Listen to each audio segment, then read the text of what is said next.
Speaking without listening, responding without understanding. It's like cutting the electrical cord of a lamp, then plugging the lamp in and expecting the lamp to work. In part 2 of Effective Listening, we will take a look at the listening process, better understand the challenges we face, and identify quick, simple solutions to the challenges ahead. So how do we become better listeners? Understanding the process is a great place to start. The listening process has 4 distinct elements: hearing the message, interpreting the message, evaluating the message, and responding to the message. Let's start with hearing the message. Yogi Berra said, "You can hear a lot by just listening." Hearing is the beginning of the listening process. It's involuntary. However, when we listen, it's on purpose. You've heard people say, he only hears what he wants to hear, or he has selective listening. It's like Charlie Brown's teacher, wah, wah, wah, wah, wah. The next step in the process is interpreting the message. It means coming to a mutual understanding. Listeners often experience problems here because no two people perceive a message the same way. This is where listening filters dramatically impact your interpretation of a message. Listening filters can be as simple as your mood and the time of day.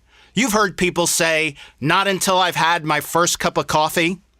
They could also be whether you like or dislike the speaker. And it can be as complex as your value system, your expectations and perceptions, and even your biases. The third element of the listening process is evaluating the message.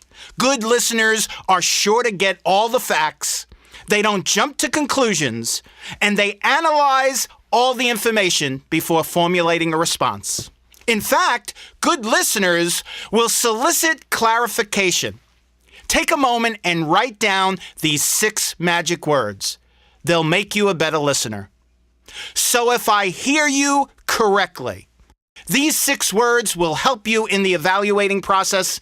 They will also keep you tuned in and allow you to clarify the speaker's message. The fourth and final element is to respond to the message.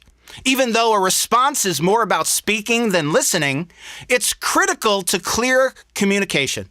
Listeners must provide feedback to the speaker to complete the listening process. While understanding the listening process is important, knowing the obstacles you face in the process can be a difference maker. Like an athlete getting ready to face an opponent, you must know what stands in the way of victory. There are 3 hurdles you must clear in this process. The first hurdle is that we listen at about 25% of our potential. We miss, ignore, forget, and distort 75% of what we hear. Basically, 3 out of every 4 words we listen to, we ignore. Hurdle number 2. Salespeople have big egos and small ears. People in general think about themselves more than anyone else. How they look, how they feel, how they're perceived. Hurdle number 3, and maybe the biggest hurdle we need to clear. Our minds wander. We daydream. There is a reason that occurs. Our minds think at about 8 times faster than we talk, which basically means a client, a friend, a family member is talking at 125 words a minute. Our brain is thinking at about 1,000 words a minute. So we're moving so quickly, we begin to drift. We begin to fill those empty spaces with other things, and once that occurs, we become lost. So what is the solution? How do we become better listeners? Once again, I'll use an acronym to make it simple and easy to remember. The acronym is the word LADDER.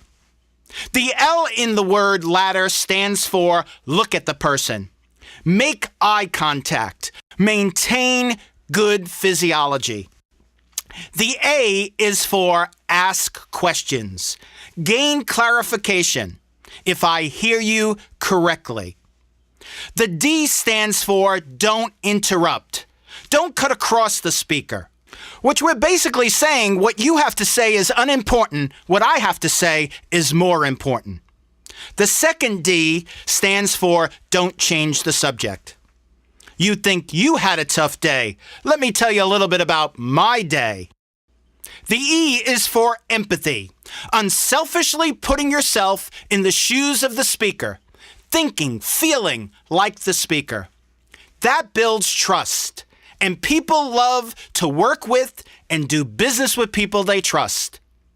Finally, the R stands for respond intelligently. The word ladder. As we close this podcast, let me give you one thought to cling to. Seek to understand, then to be understood. There's lots of information here, and don't be afraid to place this podcast on pause and rewind to take full advantage of all the information. It could change your life, or at least improve the relationships you have with the people you love.